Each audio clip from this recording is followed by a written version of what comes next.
स्वामींची सर्व सेवा करून बघितली, जे जे सांगितलं ते करून बघितलं, परंतु काही फळ मिळाले नाहीत, प्रश्नाची उत्तरे मिळाली नाहीत किंवा इच्छा पूर्ण झाल्या नाहीत. तर तुम्ही आता स्वामींचे हे 3 गुरुवार करून बघा. मनामध्ये विश्वास ठेवून, मनोभावाने, विश्वासाने आणि श्रद्धेने तुम्हाला हे 3 गुरुवार करायचे आहेत. हे 3 गुरुवार तुम्ही विश्वासाने, श्रद्धेने केले तर तुमच्या इच्छा पूर्ण नक्की होतील. स्वामी प्रसन्न नक्की होतील, तुम्हाला अनुभव नक्की येईल. मित्रांनो, फक्त 3 गुरुवार आणि तुमची प्रत्येक इच्छा पूर्ण होणारच. स्वामी समर्थांच्या कृपेने जीवनात चमत्कार घडतात. हा एक गुप्त व्रत आहे, जो श्रद्धेने केल्यास कोणतीही अडचण सुटते, मागितलेले मिळते. तर मित्रांनो, पहिल्या गुरुवारपासून किंवा तुम्हाला जेव्हा वाटेल त्या गुरुवारपासून या व्रताची सुरुवात तुम्हाला करायची आहे आणि अनुभव घ्यायचा आहे. तुम्हाला 3 गुरुवार हे व्रत करायचे आहे. कोणत्याही गुरुवारी काही अडचण, सुतक किंवा काही प्रॉब्लेम आली तर मग तुम्हाला नवीन 3 गुरुवार करावे लागतील, हे लक्षात ठेवा. 3 गुरुवार करताना 3ही गुरुवारी उपवास करायचा, फलाहार तुम्ही करू शकतात आणि संध्याकाळी रात्री स्वामींना नैवेद्य दाखवून तुम्ही उपवास सोडू शकता. हे झालं उपवास कसा करायचा आणि नियमांचं पालन. नियमांमध्ये तुम्ही व्यसन, मांसाहार या 3 गुरुवारमध्ये करायचं नाही.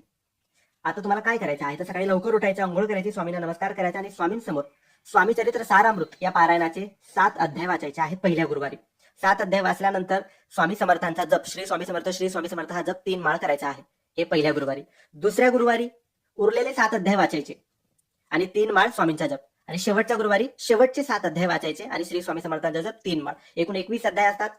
7 7 7 7 त्रिक 21 असे 21 अध्याय तुमचे पूर्ण होतील आणि 7 अध्याय वाचल्यानंतर 3 माळ स्वामींचा जप करायचा. हे 2च गोष्टी तुम्हाला सेवेमध्ये करायच्या आहेत. उपवास करायचा, कोणाबद्दल वाईट विचार, वाईट व्यसन, वाईट संगत करायची नाही.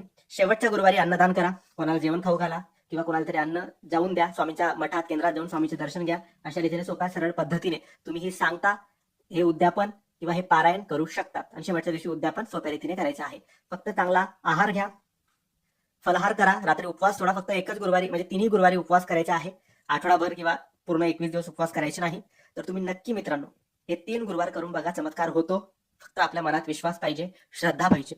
करून बघा आणि विश्वास असेल तर कमेंट्समध्ये श्री स्वामी समर्थ लिहायला अजिबात विसरू नका. धन्यवाद.